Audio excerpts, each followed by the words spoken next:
We go racing at Albion Park this Saturday night. 10-race program. Action starts at 5:19 and this is week 3 of the TAB Summer Carnival. Again, it's another strong program. In this edition of Weekend Winners, proudly brought to you by 1Equine, we're going to chat with drivers Brendan Barnes and Adam Sanderson.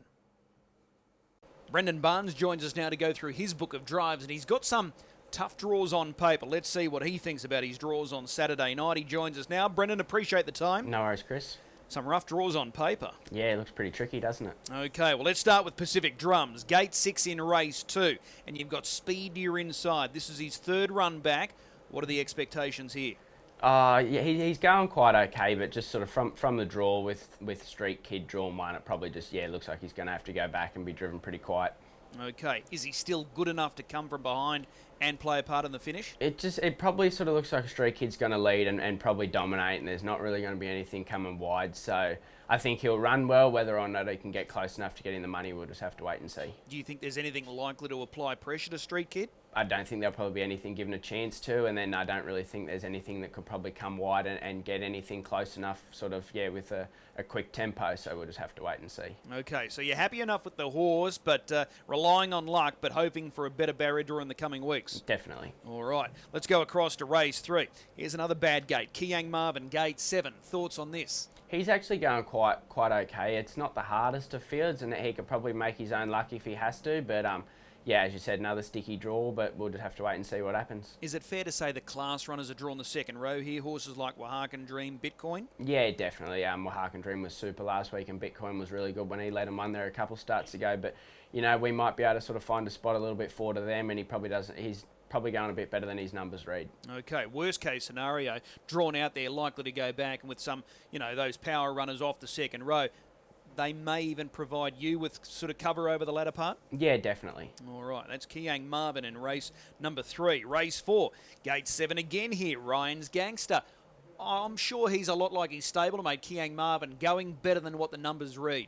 Yeah, going better than his numbers read. He probably can't make as much of his own luck. He probably needs a bit to happen for him, but he's a capable little sit sprinter, and if sort of something happens to happen for him, then he can make the most of his luck. This is not a bad field though on Saturday night. No, it's not at all. Okay, so you need luck out there in gate 7 with Ryan's Gangster. Race 5, Isolation. A little bit kind of this draw, barrier 5, and this looks fairly even, this field, so how do you see it? He's going awesome, this horse. He runs a good race every week. He's sort of always in the money, and it's probably just another one of those things we're going to have to wait and sort of see how they're going to run it. But, if they back off, he can do a little bit of work and get himself handy. But, yeah, we'll just have to wait and see. How would you like to drive him, though, in a perfect world Saturday night? Perfect world. He hasn't led for a long time. I'd love to lead, but that probably won't happen. So, he can do a bit of work. He can sort of, if they're going steady, he can go and race without cover, or he's pretty good with a sit. So he's always thereabouts, and he's pretty versatile. Okay, 2,138 metres, no issues for him. Isolation. What about some of your rivals? Are they a little bit, if he had a strong 2,138 metres? Probably at a strong 2,100, it normally sorts a few out. As you said, sort of Isolation, it doesn't really worry him. He's probably even better over the 2,100. So we've probably got that going for us, and if they look to sort of back it off, we might be able to go and keep them rolling a little bit. Okay, that's race 5, number 5, Isolation. The best draw for you on Saturday night is gate 4. It comes up in race 6 with this bonny little mare, Carla Jane. She never runs a bad race. She's going more than okay. That last start, 4th, was good, so can she measure up here? Definitely, she's absolutely flying. It was really disappointing that she didn't get a run in the Fleur de Lille last week. Her last start was, just absolutely sensational, but I think she'll run a cracker there on Saturday night. Okay, so from gate 4, what do you do early? There's a little bit of speed around, but she's shown she's quite versatile, so we'll probably look to get as forward as we can and give her a chance, I think. Do you think this race will generate strong tempo? Yeah, it does look a bit that way. There's a couple good beginners there, and we'll probably sort of look to head forward and put ourselves into it as well. Just looking back at this race last time out, this was the race that Delightful Reason won, and you were the widest runner there, so you've really hit the line strongly. Yeah, her last sort of 800 was really good. Yeah, she come from a long way back and very wide, and was only sort of beaten ahead for probably 3rd. So yeah, she's going absolutely super and can't fault the way she's going. Couple of handy ones though in this field though, isn't there? Yeah, there is. It's never a pushover that mares race. It's sort of yeah, you could run the race probably 10 times and get 8 different winners. It's sort of, yeah, pretty wide open. Okay, race 8. This is the mare's quali. Miss Dreppo, second row draw for you. Gate 9. A winner 2 starts ago. Is she capable here? Definitely. Her run last start at Redcliffe was super. She was just sort of put a bit wide, a bit too early, but she hit the line really well, and I think she's definitely up to getting into the money. Is she better suited on the bigger track? Yeah, I think she does run her races quite well at Redcliffe, but I'm actually not sure if I've driven her at Albion Park, but she'll run a good race. She's got good speed and she follows good speed, so if there's any sort of tempo and it's run pretty honestly, then she'll be storming home. Okay, the last race is the Open, and it's a quality field of 6 over the mile. Northview Hustler, he's got the outside draw. What can we expect here Saturday night, second up? Yeah, another sticky gate for him. He seems to just get tortured with barriers, but you know, he'll run his honest race as usual. He just probably just have to wait his turn for a barrier draw, and once he sort of gets his chance to lead, he'll be pretty well hard to run down like normal. But he'll run a good race, just a matter of sort of what the tempo's like, and small field always helps, but just probably relying on a bit of luck. He couldn't have really done much more last week. Given the sectionals they carved out, the last mile in particular, he went as good as he probably could have. Yeah, he did. He was just a little bit flat around the bend. He sort of lost a bit of ground. Big Wheels pulled out and got round him, but in the straight, he probably hit the line as good as anything in the race. What's brought about the driving change this week? Hayden's off, you're on. Is there anything in? Can we read into that? No, not at all. I just thought I'd jump on and have a steer of the old fella, putting plenty of time into him at home, so I thought I'd jump on and have a steer. Okay, is there any chance that you can light him up at the start and lead from gate 6? He's probably, as he's getting a little bit older, his old legs just aren't probably as quick out as they used to be, but yeah, I doubt that'll be the case this week. Who's the horse to beat? Is it Big Wheels or Will the Wizard? Probably Big Wheels. He was super last week. Will the Wizard's probably racing a little bit patchy. His last 2 have been good, but yeah, Big Wheels was probably the run of the race last week. All right, some good drives for you on Saturday night, albeit with a couple of ordinary draws. Which ones are you most keen on? Probably Carla Jane. She looks a pick of mine, I think. Okay, race 6, number 4, Carla Jane. Brendan, as always, appreciate the time, and we'll see you trackside. Thanks, Chris. Adam Sanderson has a number of drives, and we're about to discuss all of those drives because he slides into the hot seat and he's with us now. Adam, appreciate the time. No worries, mate. Mafuta Vorten is your first drive. Race 2, number 4. He's not getting any younger, but he's not too far away. So is a win close? He's actually racing really well. You know, he hasn't had a lot of luck lately, so it's probably not his race on Saturday, but I'm sure there's not one far away. Where do you land from gate 4? Everyone's expecting Street Kid to lead from the inside, so where do you think you're going to land soon after the start here? Yeah, there looks to be you know, a fair bit of speed in that race, so we'll probably just float across and play it by ear and settle in the running line somewhere, and hopefully that speed is you know, breakneck as it usually is with Street Kid.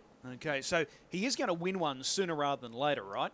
Yeah, if he just drops back into, you know, one of those nice veterans races or something like that, gets a good draw, I'm sure he's not far away. All right. Race number 3, number 6, another statement. You know this guy well. He's a last start winner at Penrith, so he returns to southeast Queensland. You're drawn out. Expectations here? You know, he's racing really well. You know, his runs down in Sydney were really good, so you know, the draw's a bit of a, you know, horror show, so we'll just sort of slot across, and hopefully again the speed's on, and you know, we know he can finish as good as any of them. Are the major players drawn the second row here? Horses like Wahakan Dream, Bitcoin? Yeah, I sort of thought it was quite an even field. Yeah. You know, they're racing well, but you know, it's not sort of one of those races where anything sort of stands out. So if he gets luck, he's going well enough to win? I think so, yeah. You know, he's going really well. All right. Race number 4, much better. He's got gate 10 outside of the second row over the mile. This field looks fairly even. There's no real standout here. How's he going much better? He's racing good. You know, he's probably racing as good as he can. You know, he's a one-trick pony. He sits on the fence and needs that luck. So that'll be the aim of the game on Saturday. We'll just go the fence and hopefully we get some breaks. Okay. Do you think this race is going to generate enough pressure for him? He's sort of one of those ones that needs, you know, a bit of pressure without being sort of too fast. You know, if they sort of break each other early, then you know, he can sort of get home. But if it's sort of overall speed, it's you know, it doesn't really suit him. So he's just one of those horses that if he gets the luck, he gets the luck.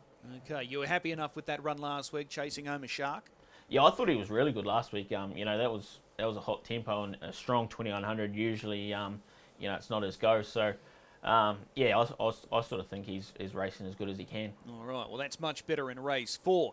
His stablemate Copperfield lines up in the following race, race 5. He's drawn out in 6. He's racing really well, just like Much Better. He's really far from the action right now. Yeah, he's one of those consistent horses. You know, he puts in every week, and you know, last week he was good. He had a good run, but he sort of hadn't raced for a couple of weeks, and it just sort of told that last little bit. So again, it's a horror draw, and he sort of just goes back and needs luck. 2,138 metres. Does that work to his advantage, or doesn't really matter? No, I actually think it suits him. He sort of races good over 2,100, and you know, it's just a matter of if he needs that run that he needs.